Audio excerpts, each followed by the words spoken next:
पूर्व उपराष्ट्रपति जगदीप धनखड़ के अचानक से इस्तीफा देने के बाद से खाली पड़े इस पद को भरने के लिए चुनाव कराने का एक बड़ा फैसला लिया गया था। इसी सिलसिले में आज मंगलवार को उपराष्ट्रपति पद के लिए सुबह 10 बजे से मतदान जारी है।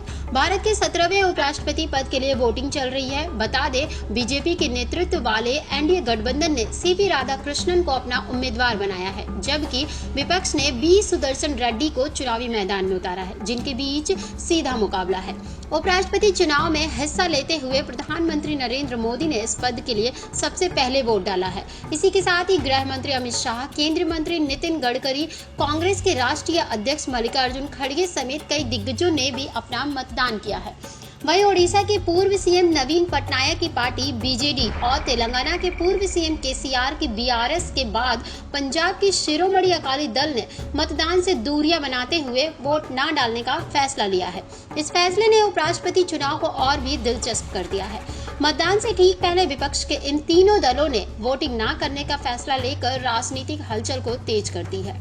हालांकि इन तीनों दलों के पास कुल 14 सांसद होने के बाद भी इन्होंने अपने सांसदों को वोट न करने का हुक्म दिया है।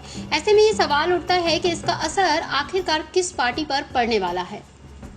बड़ी बात तो ये है कि ये तीनों दल विपक्ष के हैं, लेकिन पिछले 11 सालों से केंद्र सरकार के काफी नजदीक रहे हैं। मोदी सरकार के हर संकट में साथ खड़े रहे हैं। अकाली दल की बात करें तो ये एनडीए का हिस्सा ही रही है, लेकिन बीजेडी और बीआरएस गठबंधन में ना होने के बाद भी हमेशा से साथ खड़ी रही है। वहीं 2022 के उपराष्ट्रपति चुनाव में भी इन्होंने एनडीए के जगदीप धनखड़ का समर्थन किया था, जिनके इस्तीफे के बाद से उपराष्ट्रपति का आज चुनाव हो रहा है। फिलहाल इस बार के चुनाव में वोटिंग से दूरी बनाए रखने का असर एनडीए की जीत के मार्जिन पर पड़ने वाला है। ऐसे में इन तीनों दलों के फैसले से विपक्ष को एक बड़ा सियासी झटका लगना जायज है।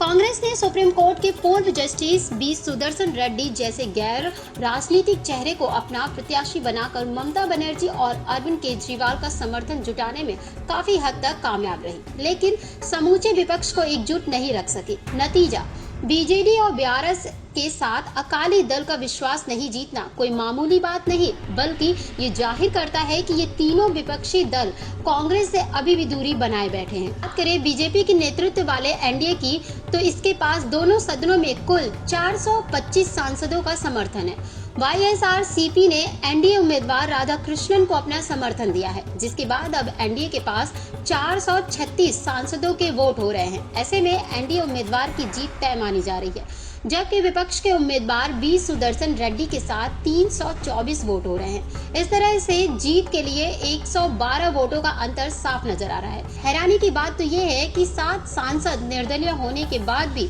इन्होंने अभी तक किसी का समर्थन नहीं किया है। इससे भी चौंकाने वाली बात तो ये है कि जेपीएम और आम आदमी पार्टी की स्वाति मालीवाल ने अपने पत्ते तक नहीं खोले हैं, जो राजनीतिक चर्चा का विषय बन बैठी है। ऐसी खबरों को देखने के लिए बने रहिए जर्नलिस्ट कैफे न्यूज के साथ।